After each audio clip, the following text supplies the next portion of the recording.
Alhamdulillahirabbil alamin. Wassalatu wassalamu ala asyrafil anbiya'i wa mursalin wa ala alihi wa sahbihi ajmain. Amma ba'du. Alhamdulillah hari ini kita ketemu lagi dalam seminar atau sharing judul yang dari tadi juga saya bikin deg-degan nih. Judul yang dari panitia ini, cara terbaik mengobati luka hati. Ya. Baik, namun bicara luka hati akan bicara tentang diri kita manusia, maka punten ayah bunda, teman-teman, sahabat-sahabat Villa dimanapun berada yang hari ini bergabung di Zoom maupun di YouTube, ya, saya pakai slide ya supaya lebih memudahkan. Jadi saya izin untuk share screen terlebih dahulu. Iya, cara terbaik mengobati luka hati. Baik, kita mulai dulu dari kata luka hati. Apa sih luka hati ini ya? Ya, sebetulnya luka hati ini merupakan sesuatu istilah ya, yang menggambarkan kondisi memori, ya nih kata memori, pikiran dan perasaan yang tidak mampu untuk dikontrol. Ya. Jadi ada sedih, jadi sedih banget, marah-marah banget gitu ya.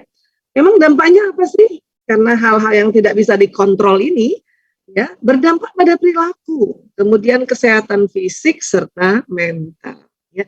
Jadi ini sebuah istilah ya, luka hati. Karena kalau luka itu sendiri itu kalau kita bisa pakai pada ya sesuatu yang di fisik kita ini robek apa? Robek kulitnya, robek selnya gitu.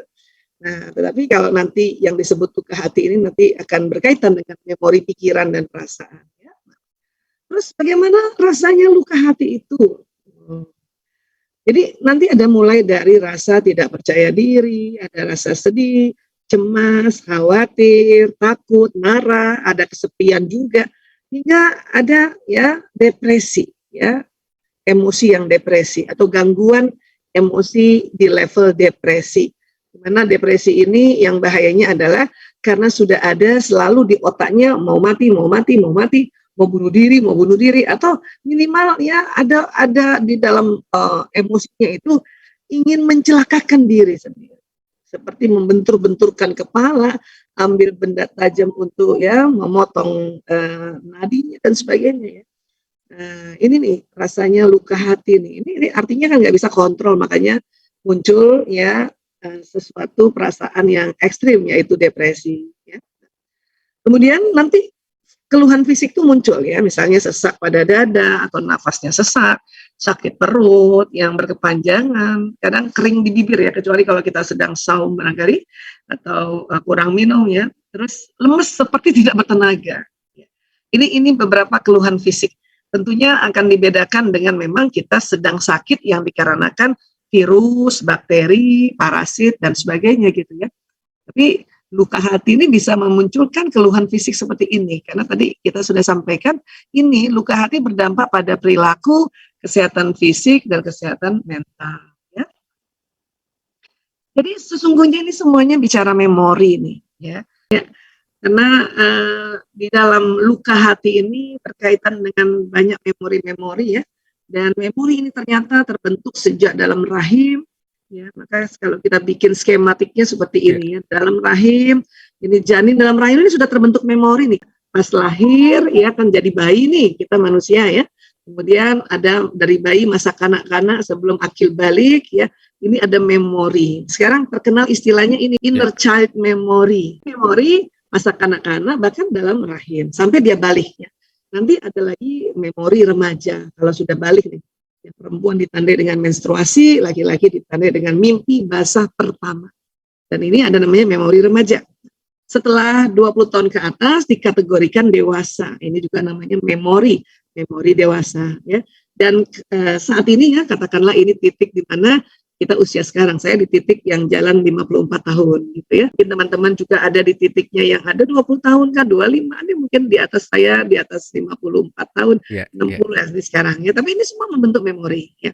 Kemudian di dewasa ini nanti ada namanya memori menikah yang dahsyat. Jadi yang terjadi inilah yang tadi kita akan ya, simpulkan namanya memori ya.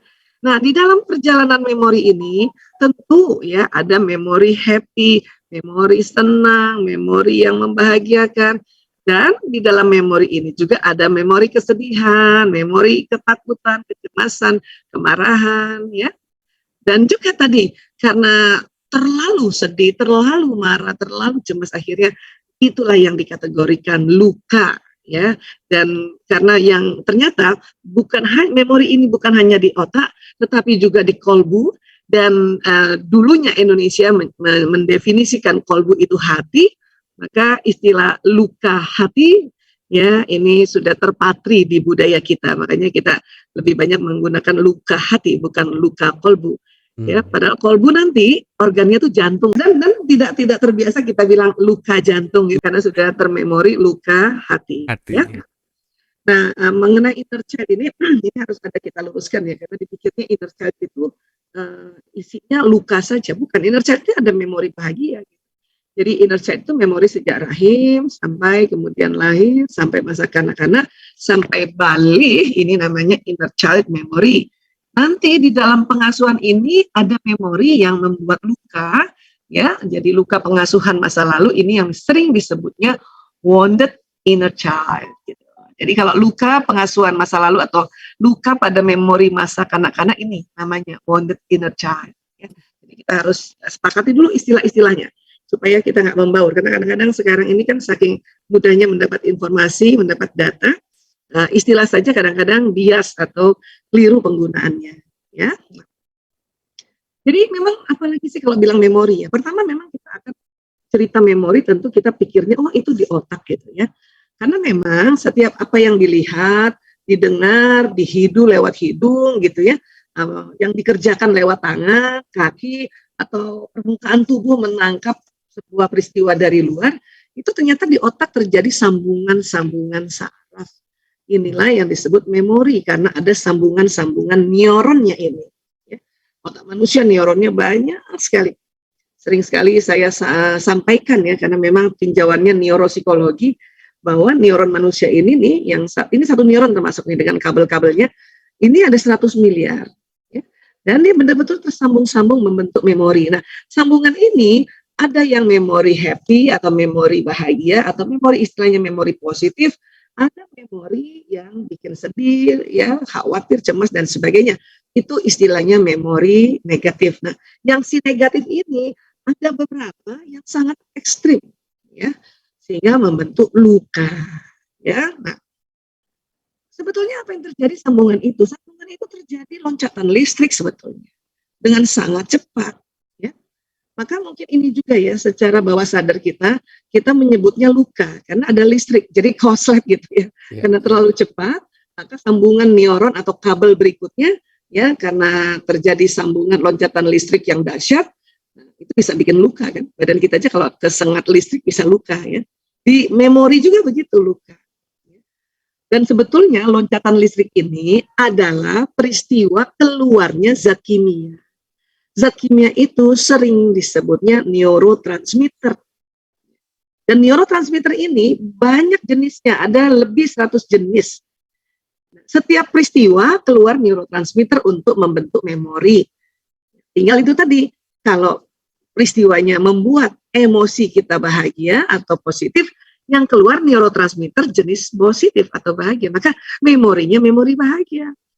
Dan itu kan kita kepengen lebih banyak memori bahagianya kan, Kang, ya, dibanding memori yang isinya ya kesedihan dan kawan-kawannya yang negatif. Karena ada neurotransmitter yang jenis itu, gitu.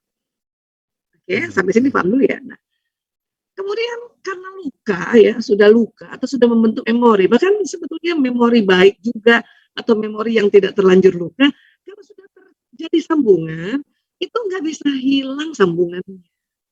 Yang ada hanyalah bisa mengurangi, ya, mengurangi si neurotransmitter ini supaya jangan banyak-banyak. Kalau kita analogikan dengan lem, ini mengurangi lemnya supaya nggak terlalu banyak lemnya, sehingga kalau peristiwanya yang negatif terlalu banyak lemnya, sehingga ya memori itu susah banget untuk dilupakan istilahnya. Tapi sebetulnya memang nggak bisa dilupakan, dia hanya bisa dikurangi saja. Ya, lekatannya.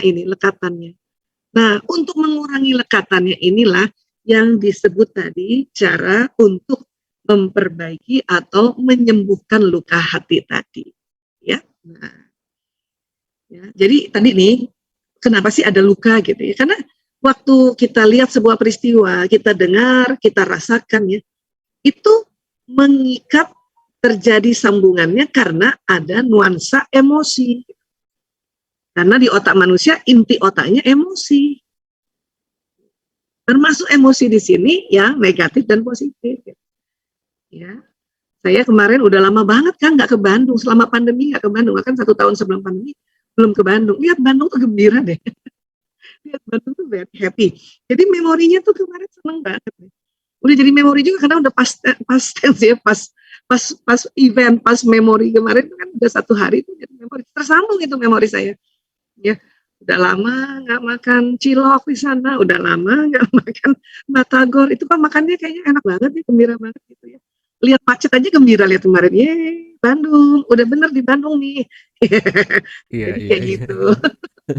Itu udah jadi memori loh kemarin itu. Betul, betul. Ya, Nempel hanya banget ya, karena Mas. gembira ya sudah. Ya. Terus lewatlah suatu tempat, Iya, iya. nggak usah disebutlah tempatnya itu misalnya.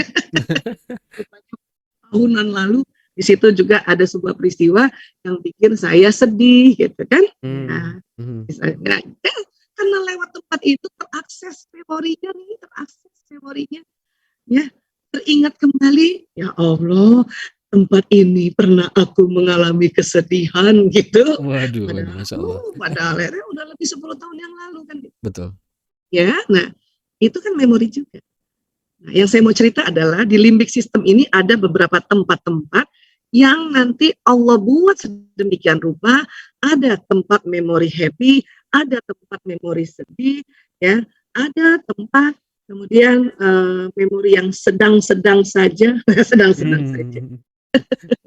Di Iya, iya. manakah memori happy itu ada? Kalau memori happy itu di depan sini, otak bagian di belakang dahi kita itu memori happy. Ya, ya. Kemudian di manakah memori sedih, memori cemas, memori khawatir itu Allah lokasikan atau lebih sebutnya dialokasikan, lokalisasikan gitu ya. Itu ada yang namanya amigdala. Ini nih Kang nih. Nih, Ya. nggak banyak-banyak tempatnya, kecil. Tapi 2 tempat, otak kanan dan otak kiri. Kanan Masya Allah. kiri gitu. Ya, posisinya teh kalau kalau mau dilihat lebih tepatnya kan agak susah karena dia agak di dalam. Cuman kita ini saja ya, kita gambarkan saja supaya kita bisa sentuh ya. Ya inilah di atas alis ada nih, ya atas nih. Kemudian kemudian kalau dilihat dari samping kiri atau samping kanan di depan telinga. Jadi pertemuan garis antara ya titik di atas alis dan di depan telinga kalau kita pertemukan itu tempatnya amigdala. Amigdala. Tapi kanan kiri. Di situ memori yang ditempatkan oleh Allah, dilokalisasikan memori Betul. sedih. Jadi kemarin teh pas lewat itu terus kan inget tuh memori sedih. Iya. Cuman alhamdulillah lah belajar sedikit nih tentang otak manusia. Jadi yang saya langsung pegang aja bagian sininya tuh Kang. Ya, bacain salawat Allahumma sholli wa sallim ala Di sayyidina sini Masya Allah, Muhammad Masya gitu. Allah. Ya. Kemudian tapi ini bukan pas kita pegang bukan tepat di situ, dia pertemuan titik ini dengan ini. Setelah pegang yang di atas alis, pegang juga yang di depan telinga Di gitu depan ya. telinga ini ya. Ya, istighfar dan kita salawat. Masya Ini Allah. cara gampangnya gitu. Untuk menetralisir memori lama itu tadi terakses. Nyala lagi itu. Supaya kalau tadi kita tekan titik-titik ini, dia tersimpan lagi dengan baik gitu. Iya, Ya, karena iya, memang sunatullahnya memori tidak bisa hilang, apalagi memori yang sangat-sangat memberi bekas itu tidak bisa hilang. Untuk pembelajaran sebetulnya, untuk pembelajaran. Ya, ceritanya begitu. Maka kalau ada istilah ya forgive yes, forget no, itu udah betul banget. Ya kan orang bilang ya, saya bisa memaafkan Bu Aisyah, tapi tidak bisa melupakan. Sedang saya langsung bilang, udah benar atuh Ibu, itu emang yang diminta memaafkan, bukan melupakan. Betul. Ya? Ya, nah, ya ada tadi di amigdala. Namun agar memori itu tadi tidak mengganggu lagi, maka memang kita harus isi ya bagian otak terutama yang di depan ini nih kan, yang kita sebutnya lobus frontalis. Ternyata ya cara terbaik untuk kita mengelola emosi kita atau mengelola luka hati kita yaitu dengan apa? Ya, memaafkan. Memang begitu ceritanya, ya. Nah, dan banyak penelitian ya, salah satunya saya ambil dari psikolog dari University of Southern California, Mr. Rubin Khodam, PhD. Ini sebetulnya orang Yahudi nih, namanya Rubin Khodam. Nah, Mr. Rubin mengatakan, kendala pertama dan terbesar sebetulnya dalam proses memaafkan adalah ya ketakutan dipandang sebagai pihak yang lemah, gitu. Ini ketakutan kita sendiri, ya. Namun kata Robin Khodam, justru sebenarnya dengan mengambil keputusan untuk memaafkan, kita kembali mengambil kendali atas kehidupan kita sendiri. Gitu. Ini ya, maka kita perlu tahu juga ini bahwa kita ini ya nggak usah gengsi lah ya memaafkan, bahkan juga meminta maaf ya, karena ya itu tadi mungkin banyak juga teman-teman jangan ya, oh kamu lemah banget maafin dia, wah itu ya kalimat-kalimat nasihat-nasihat keliru itu yang mungkin banyak selama ini sehingga kita sulit memaafkan gitu. Padahal penelitian banyak sekali, ini baru satu aja si Mr. Rubin Khodam mengatakannya. Nah, memangnya yang terjadi di otak pada saat memaafkan apa sih Bu Aisyah? Ini tadi kan kita sudah belajar, ini terlanjur keluar nih neurotransmitter atau lemnya yang terlalu kuat ya. Nah pada saat memaafkan ini nih uniknya neurotransmitter ini memudar, bukan menghilang ya, memudar. Nah, ya sehingga supaya kita ingat gitu. Saya ingat aja kemarin tapi nggak ngamuk sih. Misalnya gitu kalau terlalu ekstrim ya. Yeah. Kalau kemarin tidak memaafkan bisa ngamuk tuh. Misalnya gitu. Ya, dan kalau orang lihat oh Bu Aisyah ngamuk. Kan ya Allah malu-maluin amat ya. Udah ngajarin orang memaafkan mau dia ngamuk kan gitu ya. Nah, itu. Jadi yang terjadi itu saya cerita ini supaya lebih memudahkan ilustrasinya gitu. Tapi seluruh Bandung ya cuma satu aja tempat itu yang tadi set memory gitu ya. Nah, kemudian ada kalimat gini, memaafkan tak mudah, ya. Tapi mengapa sangat dianjurkan? Ya.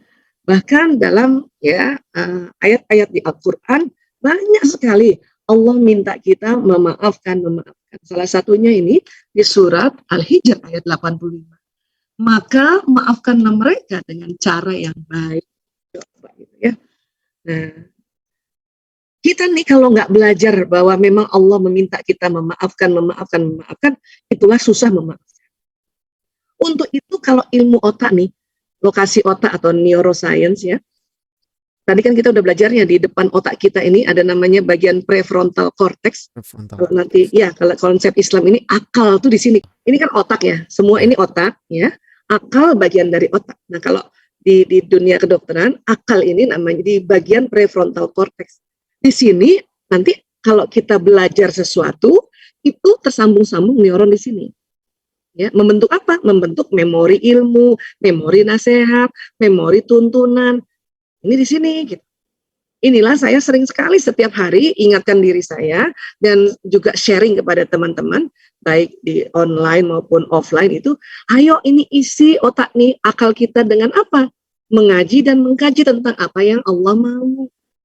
Dalam hal ini terutama kalau kita lagi bicara masalah luka memori ini, yaitu apa sih yang Allah mau? Memaafkan, minta maaf kan gitu ya. Nah, agar di akal kita ini ada ilmu dan nasihat bahwa memaafkan adalah perbuatan mulia dan banyak manfaat. Ini harus kita isi memang kan. Ya itu dengannya ini seperti kayak gini salah satunya ya sharing-sharing seperti ini ya, kemudian itu tadi ikut taklim, ikut seminar, ikut parenting, ikut teknik-teknik ya kursus-kursus bagaimana cara memaafkan ini supaya di akal kita ini ada ya memori tuntunan ini dan tahu bahwa memaafkan itu adalah sesuatu perbuatan yang mulia. Nah, makanya kita harus mengaji dan mengkaji. Kita isi otak kita tadi diantaranya ya. Ini juga kita masukkan di otak kita surat Asy-Syura ayat 40. Dan balasan suatu kejahatan adalah kejahatan yang setimpal. Maunya begini kan ya. Tapi barang siapa yang memaafkan dan berbuat baik kepada orang yang berbuat jahat kepada kita ini, maka pahalanya dari Allah. Ya, pahalanya dari Allah. Sungguh dia tidak menyukai orang-orang yang zalim. Jadi kalau kita memaafkan dan berbuat baik pada orang yang buat jahat sama kita, itu pahalanya bukan dari presiden, bukan dari psikolog, psikiater, bukan, langsung dari Allah. Ya. Ini nih, ajruhu 'alallah. Ya. Jadi ini harus kita masukkan di dalam otak kita ini dan diulang-ulang, diulang-ulang. Karena kalau nggak masuk, ya, nggak mengaji dan mengkaji, akal kita kosong, itu susah banget maafin. Malah isinya adalah nasihat-nasihat yang keliru tadi, ya. Jangan kamu maafin duluan. Lemah kamu itu, lemah. Wah, mungkin ya secara dulu nasihat-nasihat teman kah atau mungkin orang-orang tua dulu yang cara menasihat. Itu nanti ya bahaya. Kemudian kita masukkan juga Asy-Syura ayat 43, dan barang siapa yang bersabar dan memaafkan, sungguh yang demikian itu termasuk perbuatan mulia. Ini harus masuk di otak kita, diulang-ulang. Karena memori itu perlu diulang-ulang, terutama memori-memori untuk tuntunan hidup itu harus diulang-ulang. Makanya kenapa kita mengaji, mengkaji, diulang. Sholat itu diulang, karena sabar dan sholat inilah ya penolong kita. Oke, nah apalagi yang harus kita masukkan itu tadi tuntunan, contoh-contoh dari ya Rasulullah SAW. Maka kita harus baca sirah. Salah satu diantaranya ini Aisyah radhiyallahu an pernah ditanya terkait watak pribadi Rasulullah SAW. Ia pun menjelaskan adalah Rasulullah SAW orang yang paling bagus akhlaknya. Beliau tidak pernah kasar, tidak berbuat keji, tidak berteriak-teriak di pasar. Mungkin zaman Rasulullah hidup itu banyak orang teriak-teriak di pasar ya, dan tidak membalas kejahatan dengan kejahatan, malahan beliau pemaaf dan mendamaikan. Ini harus kita pelajari juga, harus baca sirah ini, masuk lagi di otak akal kita, masuk lagi di prefrontal cortex kita ya. Tambahkan lagi ya, ini contohnya ya hadis riwayat Ahmad dari Ubadah bin Samit radhiyallahu an, Nabi SAW bersabda, tidaklah seseorang yang badannya dilukai oleh orang lain, kemudian ia bersedekah dengan memaafkannya. Ya, jadi tidak menuntut balas yang sama, tapi memaafkan itu rupanya sedekah juga. Ya. Allah akan hapuskan dosanya sebanding dengan permaafan yang ia sedekahkan. Ini kan luar biasa ya. Langsung Allah yang memberikan, menghapuskan dosa, Allah yang tadi memberikan pahalanya juga untuk tadi memaafkan. Ini harus belajar kita masukin di otak nih Mas. Mungkin sahabat-sahabat Villa sudah pernah juga baca hadis ini. Hari ini kita ulang bersama untuk ya Allah. Ternyata ya memaafkan itu salah satu bentuk sedekah juga gitu kan. Ini sebenarnya masuk di sini di prefrontal cortex. Dan di sini ada happy memory sebetulnya. Happy memory, katakanlah ilustrasi kemarin Bandung banyak banget happy memory saya di sini. Tetapi juga di ini amigdala nih, ya amigdala kan bagian dari emosi sebetulnya, ya. Nah ini ada angry, fear, and sad memory kan di sini, ya. Jadi, nah karena kita isi terus di sini tentang hal-hal tuntunan, ya tentang manfaatnya atau keutamaannya memaafkan, maka ya kita bisa memasang rem ini ditandai dengan garis biru agar tidak mengambil memori lama yang negatif lagi.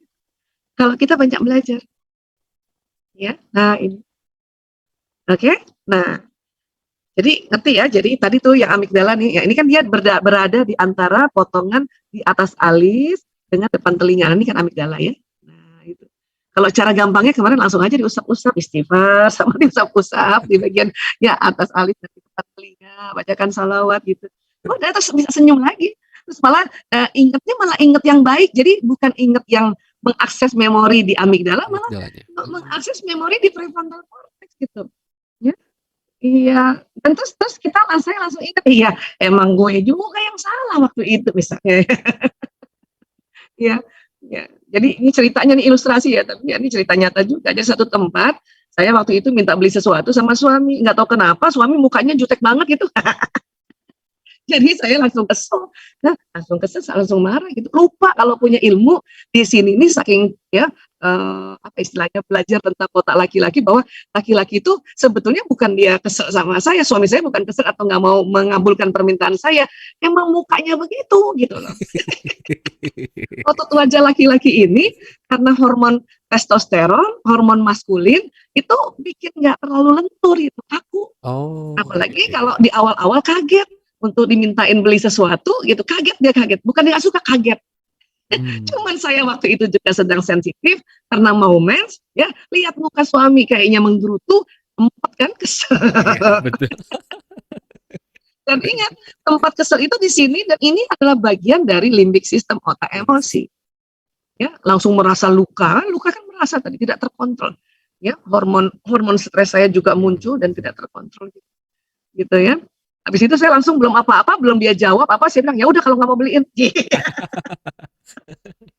Kalau diingat-ingat norak banget gitu ya. Tapi Aduh, Masya itulah Allah. kita punya memori ya. Gitu.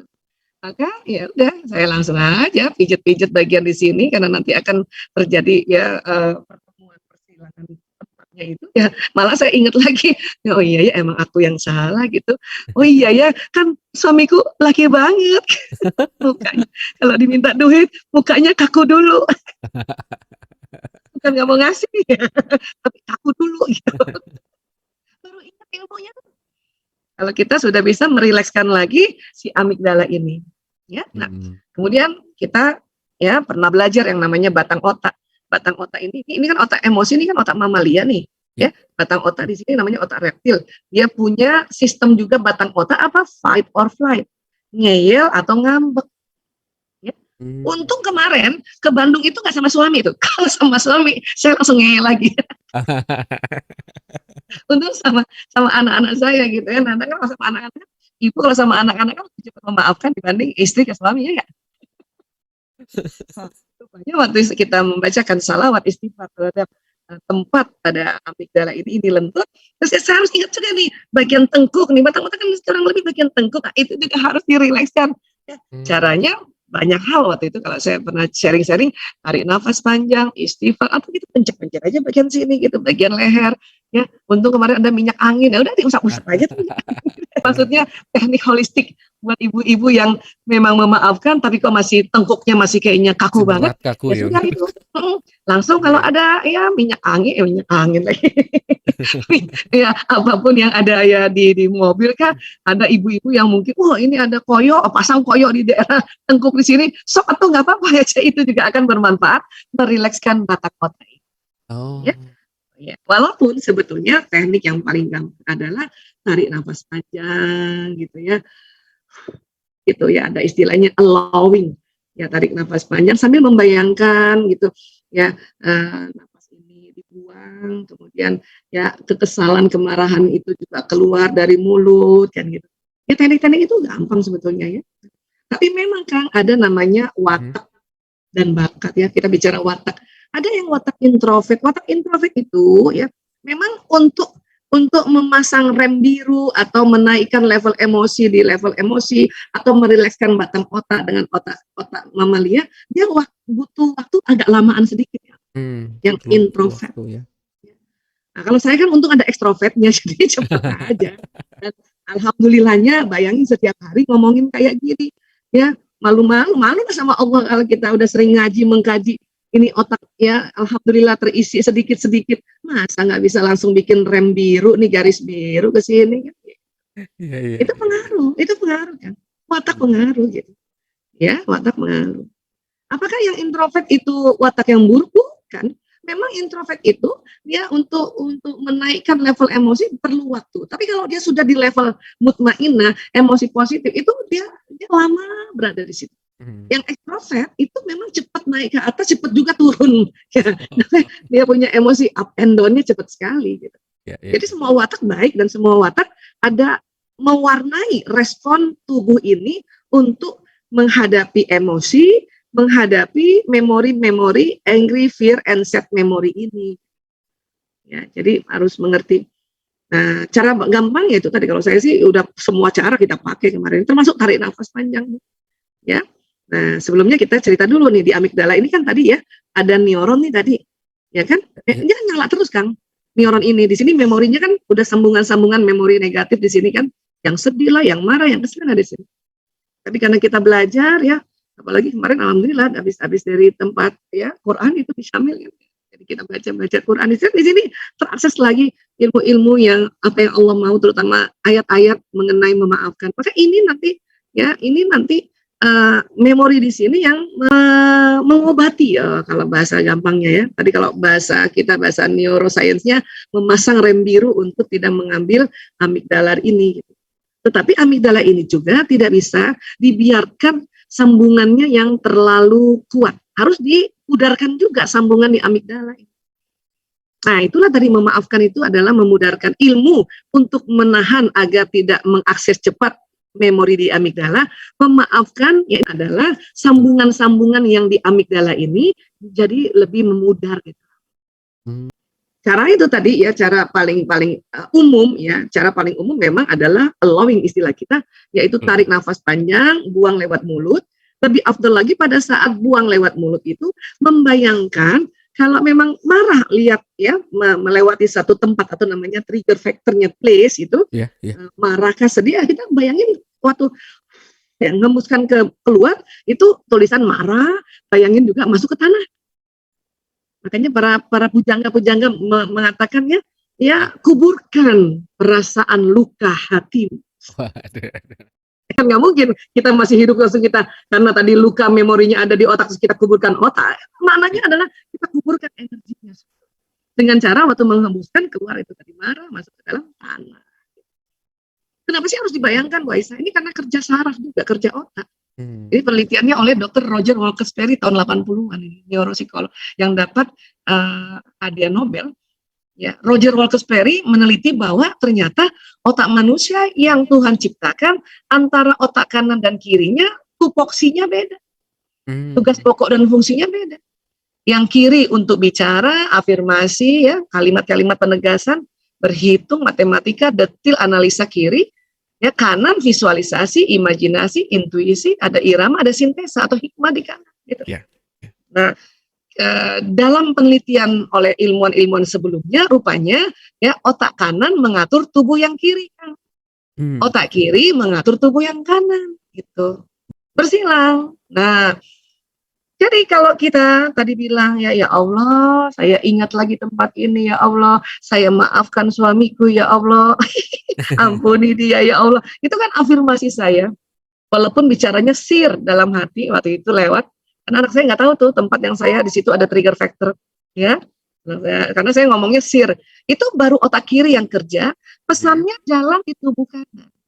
Nih. Karena sistem saraf ini kayak kabel listrik, dia membawa pesan apa yang ada di otak. Nah, tubuh kiri belum ada pesannya. Padahal hati atau kolbu atau jantung itu di kiri. Iya.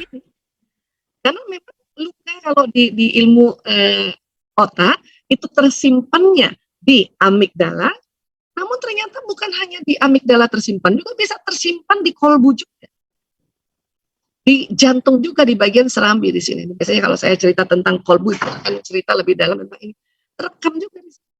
Maka kita harus membayangkan, visualisasikan itu. Cara tergampang memvisualisasikan itu tadi waktu menghembuskan keluar tulisan marah, tulisan kesel, empat, sedih, gitu.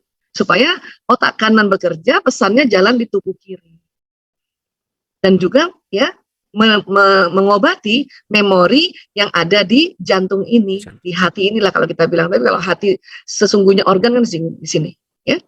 Tapi apapun itu misalnya dua-duanya mau diobati pun, alhamdulillah kita kalau tadi waktu pakai ucapan kiri, maka yang lever ini juga terobati. Dengan kita membayangkan ya kolbu jantung ini terobati kan gitu. Makanya diminta untuk membayangkan tadi ya. Maka ada kita istilah di dalam neurolinguistik program ilmu tentang ya otak dengan ucapan ya. Kiri pada saat kita afirmasikan itu kerja kiri, pada saat memvisualisasikan itu kerja dari otak kanan. Bahkan sebetulnya nanti pada saat kita membayangkan satu peristiwa untuk kita memaafkan, kita sama ingat-ingat lagi memori lama dulu, ya diingat-ingat aja lagi, ya. Terus kita hadirkan memori itu, terus kita juga menghadirkan orang di dalam peristiwa itu. Misalnya saya tadi cerita, ya saya hadirkan suami saya di depan saya gitu, ya. Ada namanya teknik gestalt terapi, teknik visualisasi role play gitu ya. Saya bayangin, kita tutup mata ya, ini tapi kan kita pakai ekstrim lah gambarnya ya. Bayangin hadirkan suami, walaupun nggak begini juga sih posturnya. Terus ya kita membayangkan visualisasi, membayangkan ya ceritanya saya bicara sama suami, saya bilang saya maafkan kamu, ya ya Allah ampuni dia waktu itu gitu. Terus saya membayangkan ya seolah-olah saya mendengar saya bilang, saya minta maaf, bukan saya nggak mau ngebeliin, emang muka gue begini kata suami. Saya bayangin begitu gitu. Dan sini terjadi saling memaafkan dalam teknik visualisasi di otak itu. Ya. Goalnya itu saling memaafkan, dia tahu ini gitu. Dengan kalimat kita duluan, saya maafkan kamu. Karena tadi di otak kita yang di akal itu banyak sudah kita isi lagi ya ayat-ayat tentang keutamaan memaafkan. Dan kita juga melihat dia minta maaf gitu. Di dalam pembayangan kita ya, jangan paksain ya, dia akan bilang minta maaf. Goalnya sebetulnya saling memaafkan. Iya, ini terjadi mekanisme luar biasa di otak kita nih, di otak saya, di amigdala saya, dan di jantung saya atau di kolbu saya. Ya. Enak aja, cuma di dalam bayang-bayangin aja. Misalnya gitu ya, misalnya ada orang-orang mengatakan begitu ya. Enggak, oh, emang dia benar dia minta maaf, bohong aja kan gitu ya. Mungkin ada orang yang skeptis kayak gitu ya karena belum belajar ilmu tentang neuropsikologi atau neuroscience gitu. Apa yang terjadi pada saat di otak kita saling memaafkan itu bisa sampai pada orang itu. Kok bisa Bu Aisyah? Iya, karena dari otak kita kan ada listriknya tadi, itu keluar gelombang brain wave, gelombang. Jadi waktu kita memaafkan dalam otak kiri dan otak kanan kita, saat itu juga saya duduk di mobil, saat itu juga gelombang otak saya, ya, kemudian lewat jalan tol, ya, Master, terus ke depan, ya, tol Cikampek, ya, ke rumah saya, karena ada suami saya di rumah, ini sampai nih, bahkan lebih cepat dari kendaraan kita. Inilah gelombang otak, ya. Bahkan tadi karena antara otak dengan jantung ada kaitan sangat erat, ya, kaitannya di dalam persarafan, kemudian gelombang juga erat, maka jantung tadi, kolbu tadi, atau kita bilang hati kita tadi, ya, rupanya mempunyai medan elektromagnetik 5.000 kali lebih besar daripada otak. Jadi pada saat tadi, ya Allah saya maafkan suamiku fulan dan fulan gitu. Sahabat-sahabat Villa juga udah hafal deh nama suami saya karena sering banget saya jadikan contoh ilustrasi. Beliau berkenan ya, tapi berkenan kalau saya udah minta selalu juga kasih info. Ya Allah saya maafkan suamiku Priyanto bin Sismadi, ya Allah ampuni dia ya Allah. Maka otak saya, gelombang otak saya dan gelombang jantung saya pergi ke suami saya yang bernama Priyanto bin Sismadi itu. Kenapa harus pakai binnya Bu Aisyah? Karena yang namanya Priyanto banyak. Kalau saya nggak pakai binnya, nanti semua saya yang namanya Priyanto saya maafkan. Nanti sinyalnya nggak terlalu tertuju kepada orang yang kita mau maafkan, bias gitu, ya. Nah, untuk itulah tubuh kita ini ternyata mengeluarkan sinyal luar biasa, terutama dari otak dan khususnya di bagian sudur ini, di bagian jantung luar biasa, gitu. Ya. Nah, dari mana gelombang ini nanti keluar? Dari yang namanya pembuluh meridian yang di bawah kulit ini, pembuluh meridian ini. Ini ada titik-titik di mana titik ini bergerak terus, Kang. Dia bergeraknya berputar arahnya berlawanan arah jarum jam. Ini namanya bertawaf ya. Ngil gitu. Ya. Nah, yang membedakan orang satu dengan orang lain atau kondisi kita detik per detik, menit per menit, jam per jam, putaran globe ini, meridian ini tidak semuanya aktif. Kadang ada yang lambat di beberapa tempat, ada yang cepat di beberapa tempat gitu. Ya. Kadang ada yang lama jalannya ini, putarannya ini, tapi tidak berhenti, dia lama aja. Ya, inilah mengapa ya di dalam terapi-terapi, khususnya terapi medis timur istilahnya, banyak sekali terapi-terapi yang berkaitan dengan pembuluh meridian ini.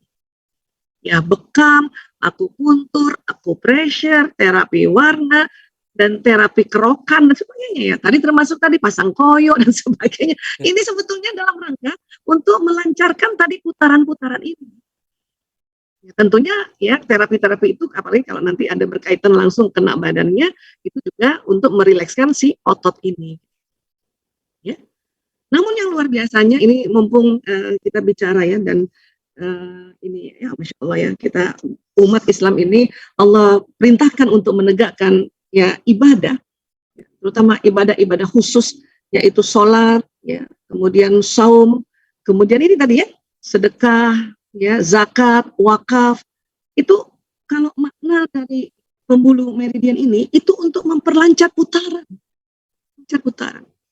Bahkan itu tadi wudhu saja akan memperlancar putaran bagian-bagian tubuh yang dibasuh atau diusap dengan air wudhu tadi. Gitu. Ya. Sholat jelas dia akan putarannya dipercepat lagi. Karena gerakan-gerakan dalam sholat, katakanlah dalam satu rakaat itu putarannya 360. Berdiri tegap, kemudian ruku, kemudian 2 kali sujud, ya, itu membentuk 360 derajat. Ya. Ini akan membuat putaran-putaran. Ya, sedekah yang sukarela kita sebut infak, yang wajib yaitu zakat. Kemudian kalau dalam skup yang lebih luas lagi, ya, wakaf, itu memperbuka putaran. Jadi artinya gini, kalau memang mau ya gelombang kita ini afdol, mantep, jalannya cepat, ya kalah itu 4G, misalnya gitu, itulah makanya mengapa kita disuruh ibadah. Jadi nanti pada saat salah satu manfaatnya adalah ya, satu mengirimkan doa, mengirimkan niat, mengirimkan perasaan. Kadang tadi mengirimkan permaafan, memohonkan ampun, itu cepat banget kan. Saya kemarin Masya Allah sangat meyakini karena kita belajar ya, karena ya dengan belajar makanya muncul ilmu yakin ini ya, apalagi waktu lewat tempat itu untung habis sholat gitu kan, untung habis sedekah gitu kan ya. Nah, saya meyakini bahwa apa yang saya lakukan, ya Allah saya maafkan suamiku Fulan bin Fulan, ampuni dia, oh cepat banget ini sih, dan sampai pada orangnya tersebut gitu. Nah, itu yang saya meyakininya. Sehingga saya meyakini walaupun suami saya di rumah kah, lagi duduk-duduk atau bahkan lagi tidur-tiduran, dia mungkin ya, atau mungkin lagi tidur betulan, mungkin mimpi istrinya yang memberikan maaf pada dia. Itu sebetulnya yang terjadi kan. Asik kan? Ya, asik gitu. Nah, jadi tekniknya ini forgiveness nih gini. Ya, tapi ada persiapannya dulu nih, ya. Pokoknya niat dan tekad yang kuat nih adalah kunci keberhasilan. Ingat ya, forgiveness terapi ini masuk di dalam kalau teknik Islam muhasabah. Ya. Jadi teknik mandiri ini dilakukan rutin selama 7 hari berturut-turut sebelum tidur. Terutama kita ingin memaafkan satu peristiwa yang sangat kuat, sangat intens melekat di otak. Ya. Kemudian tetap kita siapkan kertas dan alat tulis ya, walaupun mungkin kata anak-anak ya jangan pakai kertas alat tulis dong, ini kan milenial kan, ya terserah, Anda boleh juga bikin di memo-memo gadgetnya ya. Kalau saya sih karena orang lama pakai kertas dan alat tulis ya. Kemudian tuliskan daftar orang atau kejadian yang sekiranya memiliki emosi negatif yang mempengaruhi hidup Anda. Ya. Biasanya bisa karena kecewa kah, marah kah, dendam dengan seseorang, bahkan tentang rasa tidak terima dengan perlakuan seseorang. Kita tulis ya, dalam satu terapi ambil untuk 3 orang saja dulu ya, karena kalau terlalu banyak nanti waktunya terlalu ambil banyak, jadi ambil 3 orang lebih dahulu ya. Nanti kalau udah 3 orang itu 7 hari berturut-turut ya. Dari daftar tersebut ukur dulu intensitas emosi ya, pada nama yang kita tulis ya, misalnya ada istri terhadap suaminya Fulan bin Fulan ya, berapa sih intensitas emosinya 1 sampai 10. Tulis di sampingnya nama orang tersebut. Makin kesel atau makin marah, makin sedih ya makin tinggi berarti angkanya. Ya. Kadang-kadang ya saya juga lucu nih ibu-ibu ya, coba ya tuliskan berapa intensitasnya skala 1 sampai 10, dia tulisnya 100 dok. Selama suami 100, mintanya cuma sampai 10 udah 100. Berarti banget ya. Nah, ditulis di situ. Kemudian lakukan untuk semua daftar orang yang sudah Anda buat juga untuk sendiri tadi ya, 3 orang tadi misalnya. Ya, atau ada juga yang tulis dia ada yang kesel sama dirinya sendiri, nomor 1 dirinya sendiri, itu boleh banget ya. Nah kemudian ya, kalau nanti tata caranya cari ruangan yang nyaman, minim gangguan ya, pasti mungkin di kamar ya, dan tentu sebelum tidur mungkin anak-anak udah tidur duluan atau mungkin suami udah tidur duluan. Kalau saya lebih senang sebelum tidur pun di atas sajadah, sehingga kalau suami terbangun dia lihat saya di atas sajadah, dia tahu oh saya masih ibadah. Jadi nggak diganggu untuk macam-macam, misalnya minta pijet lah, minta ambil air minum lah, minta gitu. Ya. Kemudian Anda bisa melakukannya dengan posisi duduk santai di sofa kah, atau bisa juga duduk di pinggiran kasur sebelum tidur ya. Kalau yang senang gini ya, kalau saya pilihnya di atas sajadah. Kemudian baca ta'awuz, baca basmalah, berdoa agar apa yang Anda lakukan berhasil. Karena banyak kita ini meremehkan tentang forgiveness therapy, dilakukannya asal-asalan dan tidak punya tekad ya, kemudian juga kita tidak berdoa bahwa ini untuk berhasil kan. Karena sayang banget kalau sudah mau memaafkan seseorang dan kemudian memorinya terlalu kuat, ya kita lakukanlah ini muhasabah ini supaya otak kita nggak jauh. Nanti lihat deh, jauh lebih sukses kita. Ya. Kemudian duduk dengan santai dan pejamkan mata Anda, niatkan untuk melakukan teknik ini dengan penuh kesadaran demi hidup yang lebih baik. Hidup kita lebih baik kalau kita banyak maafin orang.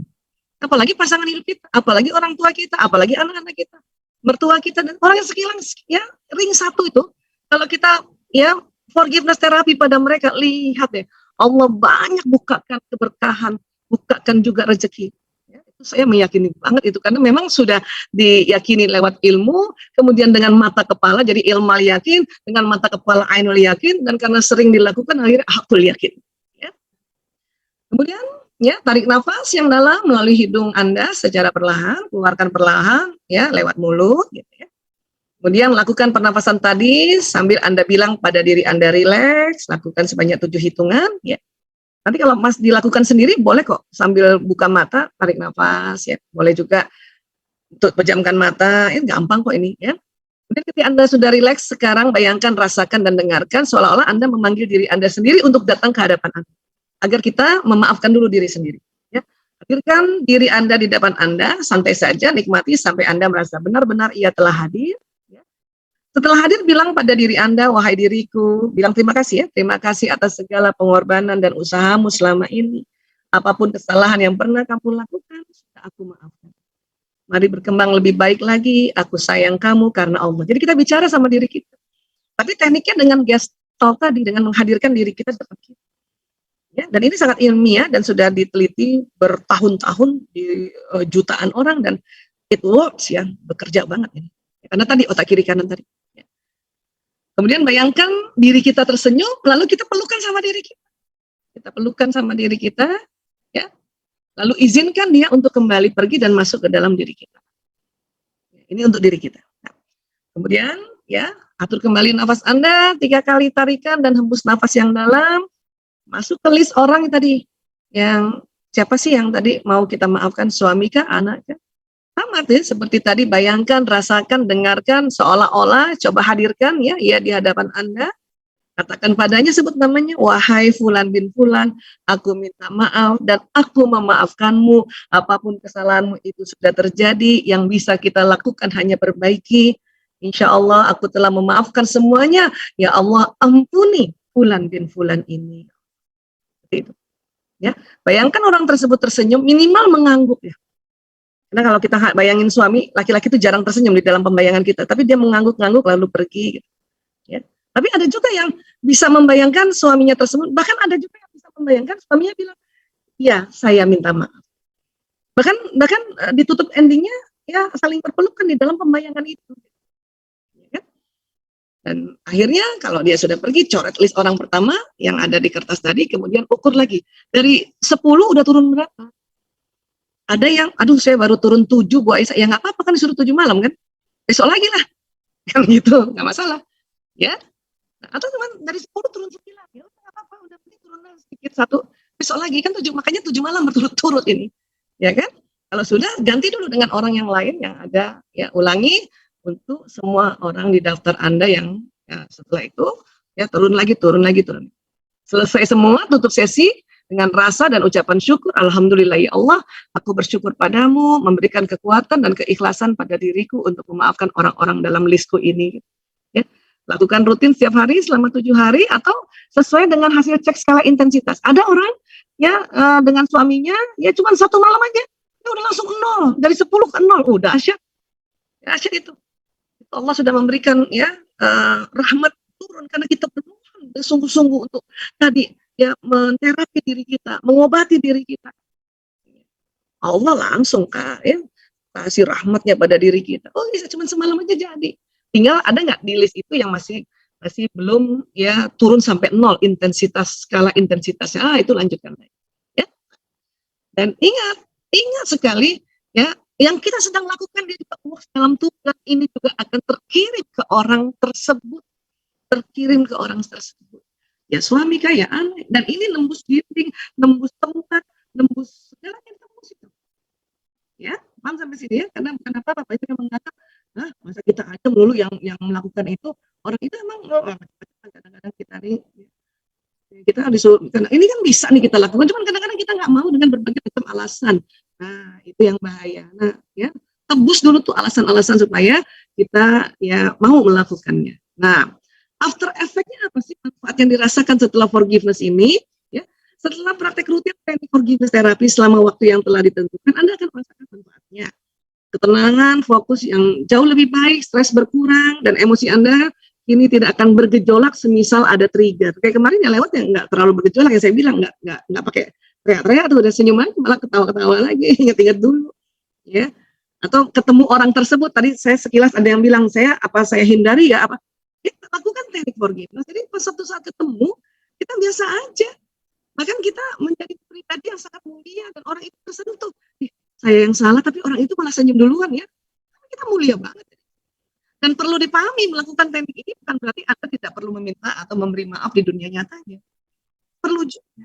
Hanya dengan kita pakai teknik forgiveness ini dulu, ya, sama seperti kita memperbaiki luka kita terlebih dahulu. Dengan begitu, Anda telah memiliki bekal dan lebih siap untuk melanjutkan perjalanan dengan kondisi yang lebih prima daripada perjalanan memaafkannya ini. Ya. Jadi langsung kita bisa, ya, ayah, saya tuh berkali-kali membuktikan ya muhasabah ini dengan ayah, aku minta maaf ya waktu itu, sampai saya ceritakan kenapa, ya, saya salah sangka, saya kira kamu ngeliatin ibu-ibu di depan, padahal mata kamu emang lurus ya. Saya bilang gitu. Dia malah ketawa, dia bilang, kamu ini lucu aja katanya. Akhirnya bisa buat bercanda-bercanda gitu, ya. Jadi sekali lagi nanti teman-teman, yang penting membayangkan adalah hadirkan orang yang kita mau memaafkan di dalam list kita, kemudian lakukan ya dialog gestalt istilahnya itu ya, gestalt dialog atau gestalt terapi, maka saat itu juga niatan kita memaafkan orang tersebut sampai ke orangnya. Ya. Wallahu a'lam bishawab, inilah yang terjadi insyaallah.